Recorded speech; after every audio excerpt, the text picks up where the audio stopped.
우리가 함께 읽은 이 요한복음 11장 말씀은 우리가 잘 아는 죽은 나사로를 다시 살리시는 예수님의 기적을 기록하고 있습니다. 그러니까 복음서에 보면 예수님이 일으키셨던 기적들이 굉장히 많이 있죠.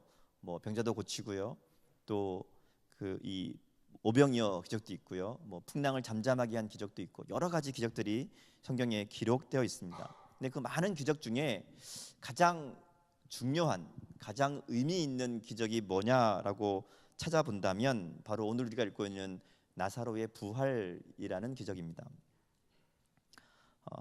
그리고 특별히 이 나사로의 부활이라는 이 기적은 예수님께서 의도를 가지고 연출하신, 특별히 준비하신 그런 기적이라고 할 수 있습니다. 요한복음 11장 앞부분을 보면 예수님께 이 마리아와 마르다가 소식을 전하죠. 자기 오라비 사랑하시는 나사로가 병이 들었다라는 소식을 전합니다. 근데 그 얘기를 듣고 예수님이 바로 고치러 오지 않으시죠. 이틀을 더 유하셨다 이렇게 얘기합니다. 그리고 오늘 말씀에 보면 나사로가 죽은 지 나흘이 지나서야 그 자리로 찾아오십니다. 우리가 보통 알고 있는 대로 생각하자면 예수님이 사랑하시는 사람이기에 소식을 듣고 바로 찾아갈 수 있죠. 뭐 병 고치러 바로 안 오시면 장례식이라도, 죽었다는 소식을 들으면 장례식이라도 찾아가는 게 맞죠. 근데 예수님은 병들었을 때도 장례식 중에도 오지 않으십니다. 장례식이 다 끝난 다음에 이 나사로를 찾아오셨다는 거죠. 이건 분명한 의도가 있다는 거죠. 특별히 이 의도를 발견할 수 있는 게 4절 말씀인데요. 11장 4절에 보면 예수님이 이런 얘기를 하십니다. 이 병은 죽을 병이 아니라 하나님의 영광을 위함이고 하나님의 아들이 이로 말미암아 영광을 받기 위함이다라고 얘기합니다. 그러니까 말하자면 이 병 자체가 중요한 문제가 아니라는 거예요. 이 병이 죽을 병이라는 게, 이 죽을 이 상황이 문제가 아니라 사실은 이 나사로의 죽음이라는 이 상황을 통해서 예수님이 보여주시려는, 말씀하시려는 분명한 의도가 있다는 거죠. 그 의도가 하나님의 영광이고 하나님의 아들이 이로 말미암아 영광을 받기 위함이다라는 것을 미리 얘기하시죠. 그리고 이 상황들이 전개되는 겁니다. 자, 예수님은 나사로가 죽은 지 나흘이 지난 다음에 그 자리로 오시죠. 그리고 완전히 죽은 나사로를 살려내십니다. 이 사건이 굉장히 중요한 의미를 가지는 것은 사실 성경에 보면 이제 요한복음이 쭉 흘러가잖아요. 이 사건을 기준으로 중요한 분기점이 생깁니다. 어떤 일이 생기는가 하면 예수님을 모르던 사람들은 이 소식을 듣고 예수님을 믿는 사람들이 많아집니다. 왜냐하면 죽은 사람을 살렸거든요. 그러니까 호기심에 혹은 예수님에 대한 관심들이 엄청나게 많아진 겁니다. 또 반대로 예수님을 대적하던 사람들은 이 나사로를 살리시는 이 사건을 통해서 예수님을 죽이기로 모의합니다. 그러니까 요한복음에 보면 사람들이 반응이 나오는데 예루살렘에서 이 사건 때문에 이제 예수를 죽여야 되겠다라는 생각들이 그들 가운데 공유된다는 거죠. 이후에 6월절이 되어서 사람들이 예루살렘으로 모이게 되고요, 많은 사람들이 예수님 이야기를 합니다. 무슨 얘기 했을까요? 죽은 사람을 살렸대, 죽은 나사로를 예수님이 살렸대. 이 이야기가 사람들의 이 중심 주제가 되죠. 그리고 온 이스라엘의 관심을 예수님이 집중받게 되는 그 사건이 바로 이 나사로를 살리시는 이 사건입니다. 예수님께서 이런 중요한 사건을 일으키시면서 또 특별히 준비하셔서 의도를 가지고 이 일들을 만들어 가신 데에는 우리가 깨닫기 원하는 분명한 하나님의 뜻이 여기에 있다는 거죠. 마치 드라마를 연출하시듯이 예수님께서 상황을 만들어 가신다는 겁니다. 자, 본문을 보면 자신의 기대와 다르게 늦게 나타나신 예수님을 향해서 마리아와 마르다가 섭섭함을 나타내죠. 마르다는 달려와서 예수님 앞에 섭니다. 근데 마리아는 어떻게 하죠? 성경에 뭐라고 나와 있어요? 마리아는 집에 있더라. 삐진 거죠. 예수님이 오신다는 얘기를 들었는데도 안 오는 겁니다. 꼼짝도 안 합니다. 마르다는 그럼 달려나갔는데 괜찮으냐? 마르다도 그렇지 않습니다. 나가서 예수님을 만나자마자 하는 얘기가 뭔가 하면 주께서 여기 계셨더라면 이렇게 얘기합니다. 원망하는 거죠. 예수님이 계시지 않았기 때문에 내 오라비가 죽었습니다. 원망과 섭섭함이 거기에 진하게 담겨 있습니다. 그러면서 하는 얘기가 이제 지금이라도 예수님 오셨으니까 다행입니다. 지금이라도 오셨으니까 예수님 뭔가를 좀 해주시죠 라는 게 이 마르다의 마음이었죠. 22절에 보면 그래서 이렇게 얘기합니다. 그러나 나는 이제라도 주께서 무엇이든지 하나님께 구하시는 것을 하나님이 주실 줄을 아나이다 이렇게 얘기합니다. 그러니까 마르다 무슨 얘기가 하면 이제라도 오셨으니 감사합니다. 이제라도 주님이 뭐라도 하시면 그 일이 이루어질 줄 믿습니다. 이렇게 이야기한다는 거예요. 마르다 이야기를 보면 굉장히 믿음 있는 것처럼 보입니다. 근데 이 말의 의미를 가만히 생각해 보면 사실 여기에는 마르다 믿음의 한계가 있습니다. 그러니까 문제가 있죠. 마르다는 예수님을 잘 알았습니다. 자주 만났고 예수님의 말씀도 많이 들었습니다. 그런데 이 마르다의 믿음에 한계가 있었다는 거죠. 우리가 처음 발견할 수 있는 것은 마르다는 예수님이 함께 계셔야만 기적이 일어날 수 있다라고 생각했습니다. 그렇잖아요. 예수님이 안 계셨기 때문에 내 오라비가 죽었습니다라는 얘기는 예수님이 계셔야만, 예수님이 함께 하셔야만 기적이 일어난다라고 생각한다는 거죠. 근데 사실 예수님 이 행적을 보면 꼭 그 자리에 가셔야만, 꼭 만나야만 기적이 일어난 건 아니죠. 말씀만으로도 사람의 병을 고치신 적이 여러 번 있었습니다. 장소와 상관없이 역사하시는 분이 예수님이죠. 근데 마르다는 예수님이 오셔야만 해결된다라고 생각한 겁니다. 믿기는 하는데 아직 온전하지 못한 믿음이란 거죠. 또 한 가지 생각해 볼 수 있는 것은 마르다의 믿음이 굉장히 사실은 믿음이라고 말하기가 애매한 상황이 있습니다. 막연한 기대와 희망을 믿음으로 착각한 거라는 거죠. 생각해 보세요. 주님은 지금이라도 뭐든지 뭐라도 하실 수 있습니다라는 말은 굉장히 긍정적인 것 같고 희망과 기대가 있는 것 같습니다. 근데 그 말의 의미를 가만히 보면 이건 믿음이라고 할 수 없어요. 쉽게 말하면 이런 거죠. 주님이 뭐라도 하시겠죠. 주님이 어떻게든 하시겠죠. 이런 마음이란 거죠. 그냥 막연한 희망과 기대입니다. 그냥 잘 될 거예요. 잘 되겠죠 뭐. 이런 마음이란 거죠. 믿음이란 것은 단순히 잘 될 거야, 단순히 일이 어떻게든 될 거야 라는 기대와 희망을 믿음이라고 하지 않습니다. 믿음이란 것은 하나님을 향한 신뢰이고요, 하나님을 향한 믿음이죠. 그래서 상황이 어떻게 되든 그 상황을 다스리시는, 그 상황을 주장하시는 하나님이 계심을 믿는 것이고, 그래서 그것이 내가 보기엔 잘 되지 않아도, 내가 원하는 대로 일이 풀리지 않아도 하나님께서 그것 가운데, 그 일 가운데 섭리하고 계시다는 것을 믿는 거, 그게 믿음이죠. 그냥 잘 될 거야, 그냥 괜찮아질 거야 라는 것은 믿음이 아니라 그냥 막연한 기대이고 자기 체면이라는 겁니다. 마르다가 지금 그런 상황이에요. 또 한 가지 우리가 볼 수 있는 것은 마르다의 믿음이 이론적이라는 겁니다. 본문을 가만히 보면요, 마르다와 예수님의 대화 중에 재미있는 이 특이한 점을 하나 발견할 수 있습니다. 마르다가 뭐라 얘기하는가 하면 계속해서 자기는 안다라고 얘기합니다. 안다. 보세요. 예수님이 늦게 오시니까 실망한 목소리로 나는 이제라도 주께서 무엇이든지 하나님께 구하시는 것을 하나님이 주실 줄을 아나이다 이렇게 얘기하죠. 아나이다. 이 얘기를 듣고 예수님께서 네 오라비가 다시 살 것이다 라고 이야기하니까 그때 하는 얘기는 마지막 날 부활의 때에 다시 살아날 줄을 내가 아나이다 이렇게 얘기합니다. 그죠? 마르다는 예수님이 무엇이든지 할 수 있다는 것을 안다고 말합니다. 근데 정작 부활할 것이다 말하니까 마지막 날에 다시 살 줄을 안다라고 얘기하죠. 마르다는 예수님의 말씀 앞에 믿음이 아니라 지식으로 반응하고 있다는 겁니다. 알고 있는 거예요. 다 알아요. 근데 그게 정말 그렇게 될 줄을 믿는 것은 아니라는 거죠. 예수님께서 나사렛 소식을 듣고도 늦게 이렇게 오신 것은 바로 이런 마르다에게 믿음의 새로운 장을 열어주시려는 마음이지 않았을까라고 생각해 봅니다. 그리고 마르다처럼 예수님을 제대로 믿지 못하고 그저 막연한 기대감으로 혹은 머릿속 지식으로만 알고 있는 우리들의 믿음을 참된 믿음으로 바꾸시기 위해서 오늘 이 시간 우리들에게 나사로의 이야기를 들려주시는 게 아닐까 생각해 봅니다. 우리의 믿음이 마르다 믿음같이 이론적인 믿음이 될 때 알기는 많이 아는데 지식은 있는데 그게 삶에 영향을 미치지 못하는 신앙이 됩니다. 믿음이란 것은 삶 속에 하나님의 능력이 나타나는 거죠. 믿음은 하나님의 역사를 경험하는 겁니다. 근데 지식에만 그치는 믿음은 능력도 없고 역사도 없다는 거죠.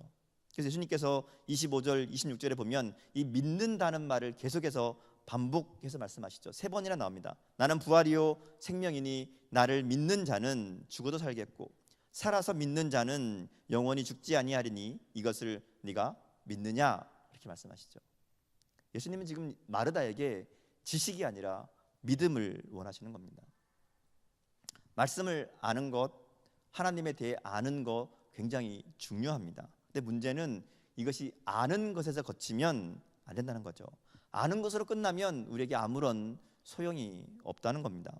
아는 것과 믿는 것은 다른 겁니다. 우리가 배운 지식이 우리의 믿음을 성장시키는 도구가 되지 못한다면, 지식만 있다면 오히려 그 지식 때문에 하나님의 역사를 바라보는 눈이 가려워진다는 거죠. 오히려 그 지식 때문에 다른 사람을 비판하거나 정죄하게 되고요, 스스로 교만하기 쉽다는 겁니다. 지식이 믿음으로 나타나지 않으니까 삶이 건조하고 삶의 열매가 없습니다. 머리에 아는 건 많은데, 하나님에 대한 지식은 많은데 그 알미 삶 속에 아무런 힘이 되지 못한다는 거죠. 그러니까 믿음이 성장하지 못합니다. 우리가 수없이 예배를 드리고 또 말씀을 듣고 성경 공부를 하고 양육을 받지만 우리 삶 속에 하나님의 능력이 나타나지 않는다라고 생각된다면 그것은 우리가 머리로만 아는 게 아닌가 생각해 봐야 되는 거죠. 내 생각 속에서만 믿는다는 거죠.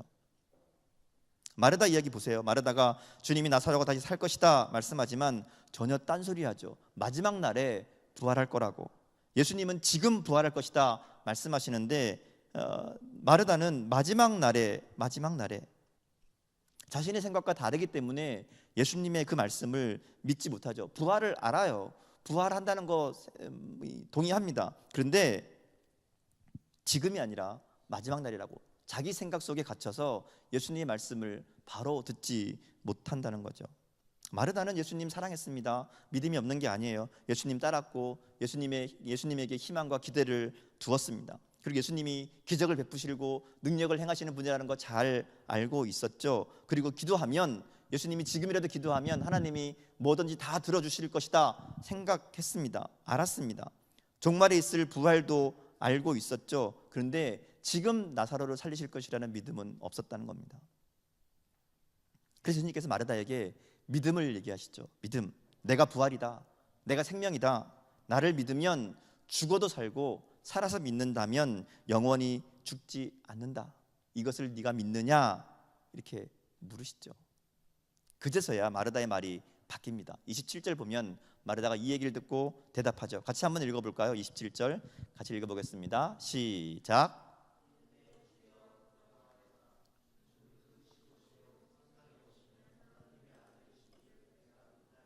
자, 뭐라고 하죠? 내가 믿습니다 라고 말이 바뀌죠. 내가 알고 있습니다, 내가 압니다 하던 말에서 내가 믿습니다 라는 말로 바뀌죠. 그제서야 압니다가 아니라 믿습니다. 그리고 이 마르다의 고백은 굉장히 이 베드로의 신앙 고백처럼 위대한 고백이죠. 주는 그리스도시요 하나님의 아들이심을 내가 믿습니다. 사실 이것은 예수님이 가장 듣기 원하셨던 말이죠. 예수님이 만나기 원하셨던 믿음이 바로 이거예요. 예수님이 왜 나사로의 집에 늦게 오셨는가 하면 예수님이 하나님의 아들이심을 믿게 하기 위해서다라고 15절에 분명히 말씀하고 있죠. 예수님이 이 목적은 이거였어요. 하나님의 아들이라는 것을 알게 하는 것, 믿게 하는 것. 근데 이제 드디어 마르다가 그 고백을 하고 있는 거죠. 아는 신앙에서 믿는 신앙으로, 지식에서 결단으로 달라져야 됩니다. 지식은 절대로 우리를 변화시키지 못하죠. 지식으로 알았으면 그 다음에는 마음으로 결단해야 됩니다. 그래야 우리의 삶이 달라지죠. 예수님이 그리스도시고 하나님의 아들이시라는 것을 아는 것에서 끝나면 안 되고요.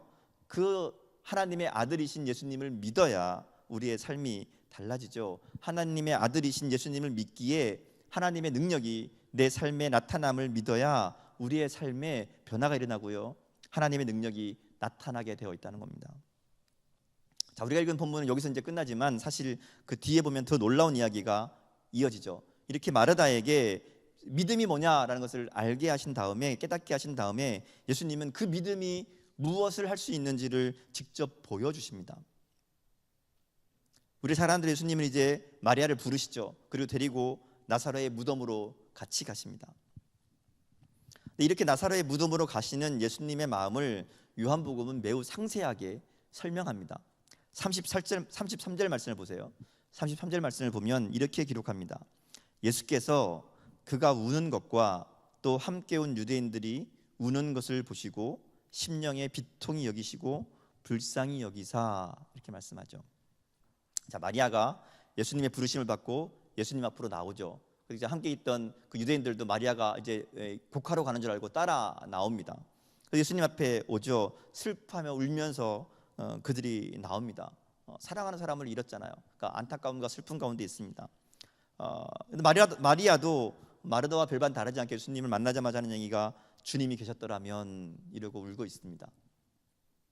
그리고 그런 마리아와 사람들의 슬픔을 보며 예수님도 비통히 여기시고 불쌍히 여기시죠. 그리고 35절에 보면 예수님이 눈물을 흘리셨다, 이렇게 기록합니다. 같이 슬퍼하시는 거예요. 자, 근데 중요한 것은 사람들이 슬퍼하는 것과 예수님이 슬퍼하시는 게 다르다는 겁니다. 본문을 잘 보면요, 보세요. 마리아와 사람들은 나사로의 죽음을 슬퍼합니다. 사랑하는 사람을 먼저 보내고 죽음이란 한계에 막혀서 더 이상 아무것도 할 수 없는 그들의 안타까움, 그것 때문에 두려워하고 슬퍼하는 거죠. 예수님의 슬픔은 다른 데 있습니다. 예수님은 그들을 보시고 비통히 여기시고 불쌍히 여기셔서 눈물을 흘리시죠. 여기서 비통히 여긴다란 말이 굉장히 중요합니다. 비통이라는 말은 단순히 슬픔을 얘기하는 게 아닙니다. 이 원어를 보면 이 비통이란 말이 어떤 의미를 가지고 있는가 하면 화가 나서 씩씩거린다, 이런 뜻을 가지고 있어요. 그러니까 화가 나서 막 이렇게 분해 난 것을 말하는 거죠. 주님께서 분노하셨다는 겁니다. 왜 분노하셨을까 생각해 보면 이 죽음 때문에 안타까워하고 슬퍼하는 그 사람들을 바라보며 그들에게 그런 슬픔과 안타까움을 주는 이 죽음이라는 것을 향해서 분노하고 계시다는 거죠. 인간을 처참한 지경으로 몰아넣은 죽음을 향해 분노하고요, 그 죽음이 오게 한 죄에 대해서 분노하고 있다는 겁니다. 이게 비통히 여긴다라는 의미예요. 그러니까 예수님이 슬퍼하시는 것은 단순히 나사로가 죽었기 때문에 슬퍼하는 것이 아니라 이 죽음이라는 것 앞에 막혀서 그 현실 때문에 슬퍼하고 안타까워하고 그 죽음 때문에 어쩔 줄 몰라 하는 사람들을 바라보며 그러한 상황에 놓이게 된 그들을 안타깝게 여기고, 그리고 그렇게 만들어내는 이 죽음이라는 이 세력에 대해서 분노하고 계시다는 겁니다. 저 이 말씀을 묵상하면서 아주 재미있는 생각이 났어요. 어떤 생각이 들었는가 하면, 본문에 나오는 예수님이 마치 밖에 나가서 쥐어 터지고 들어온 동생을 데리고 동생을 때린 놈을 찾아 나서는 힘센 형과 같다라는 생각이 들었다는 거죠. 그죠? 동생 쥐어 터지고 왔어요. 얻어맞고 왔어요. 붙잡고 어떻게 해요? 나가죠. 야, 내 동생 때린 너 누구야? 누구야? 하고 찾아가는 그 형과 같은 모습이라는 거죠. 죽음 앞에서, 인간의 한계 앞에서 슬퍼하고 울고 있는 사람들을 보시며 화가 나서 그 사람들을 괴롭히는 그 죽음이란, 사람들을 힘들게 하는 그 죽음이란 놈을 찾아 나서는 든든한 형과 같은 그런 느낌이 들었다는 겁니다. 그래서 야, 어떤 놈이 내 동생 때렸어 라고 이야기하는 것처럼 죽음 너 나와, 이렇게 말씀하시는 그 음성이 바로 나사로야 나오라, 나와라 하는 그 음성이지 않을까.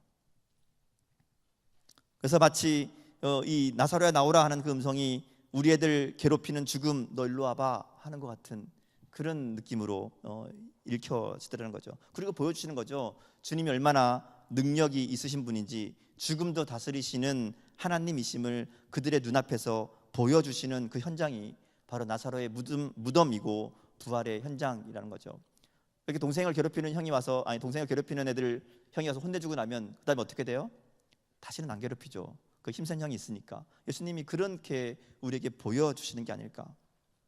자신이 누구인지 분명히 알게 하기 위해서, 그리고 믿게 하기 위해서 우리에게 나사로의 부활이라는 기적을 보여주신다는 거죠.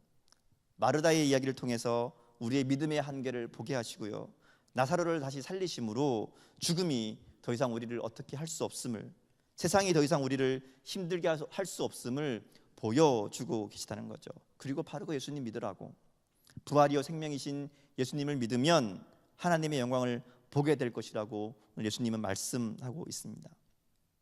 우리의 믿음 어떤가요? 혹시 마르다처럼 잘 알고 있긴 한데, 많이 듣긴 했는데 정작 그것이 나의 믿음 그대로 이루어질 줄 믿지 못하는 그런 반쪽짜리 믿음은 아닌가? 그러니까 전능하신 하나님이라고, 천지를 만드신 하나님이라고, 나를 사랑하시는 하나님이라고 고백은 하는데 내 삶에서 아무런 힘도 쓰지 못하는 그런 하나님으로 여기고 살고 있는 것은 아닌가 하는 거예요. 예수님은 바로 그런 우리들의 연약한 믿음을 보시고 우리들에게 나사로를 살리는 기적을 통해서 예수님의 능력을 보여주시죠. 자 봐라, 믿음이 있으면, 너희가 나를 믿으면 이런 능력을, 이런 영광을 보게 될 것이다 약속하시는 거죠. 그래서 40절에 보면 여전히 믿음으로 순종하지 못하는 마르다에게 이렇게 얘기합니다. 네가 믿으면 하나님의 영광을 볼 것이다. 단순히 믿으면 보리라 이렇게 말씀하시는 게 아니고요, 거기 보면 내가 믿으면 하나님의 영광을 보리라고 말하지 않았느냐 이렇게 말씀합니다. 예수님 말씀하죠. 야, 내가 믿으면 하나님의 영광을 볼 것이다 말하지 않았느냐, 좀 믿어라 그러신다는 거죠. 이래도 안 믿을래? 라고 말씀하시는 것 같다는 거죠. 물론 우리에게 믿음이 있어도 현실의 문제 앞에, 또 죽음과 같은 우리의 한계 앞에 답답할 때가 있죠. 두려울 때가 있습니다. 슬플 때가 있어요. 그럴 수밖에 없죠. 근데 그래서 예수님은 우리들에게 다시 한번 믿음으로 주님을 붙들라고 말씀하신다는 거죠. 마르다는 모든 것이 끝장났다고 생각했습니다. 그에게 남은 것은 절망과 비탄뿐이었죠. 근데 그런 마르다를 향해서 예수님 뭐라고 하시는가 하면, 네가 믿기만 하면, 네가 나를 믿으면 하나님의 영광을 볼 것이다. 왜냐하면 예수님이 부활이고 생명이시기 때문에 그렇습니다. 예수님을 믿는 자에게는 죽음도 어찌할 수 없는 존재가 되고요, 그래서 죽어도 살고 살아서 믿는 자는 영원히 죽지 않는다라고 말씀하시죠. 주님은 죽음을 깨트리고 영원히 부활하신 생명입니다. 그러기에 예수님을 믿는 사람들은 영원히 살리시고요, 또 영원히 책임져 주시는 분이 바로 예수님이라는 겁니다. 이것이 바로 주님께서 나사로를 살리신 기적의 의미이죠. 주님 앞에서 죽음이라는 것은 끝이 아니라 새로운 시작이 됩니다. 예수님이 부활이고 예수님이 생명이시기에 오늘 우리들의 죄와 사망으로부터 우리를 영원히 구할 수 있고요, 그리고 영원토록 우리를 도우시며 책임져 주실 수 있다는 겁니다. 나는 부활이요 생명이니 나를 믿는 자에게는 이런 일이 일어날 것이다 말씀하고 있죠.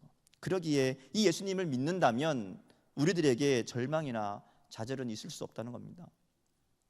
여러분 정말 예수님 믿고 있습니까? 예수님 믿으시는 거 맞나요?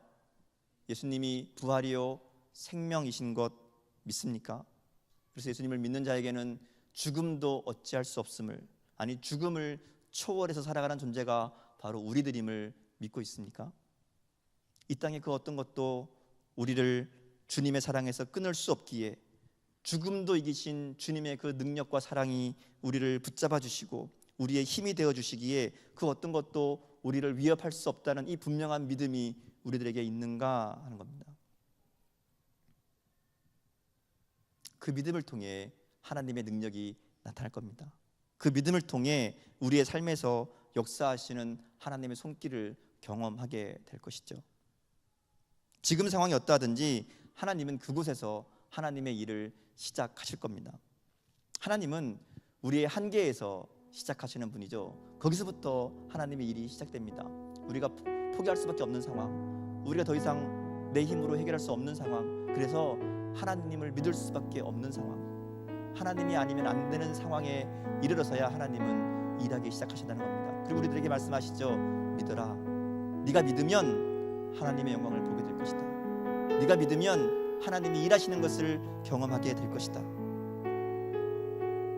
아무런 희망도 없는 상황에서 믿음으로 나갈 때 하나님의 역사를 보여주시는 분, 그분이 바로 하나님이십니다. 그러기에 오늘 하나님을 향한 이 믿음으로 오늘 우리의 삶 가운데 역사하실 그 하나님을 향한 소망으로 살아가는 저와 여러분의 삶이 될 수 있기를 주님의 이름으로 축복합니다. 함께 기도하겠습니다.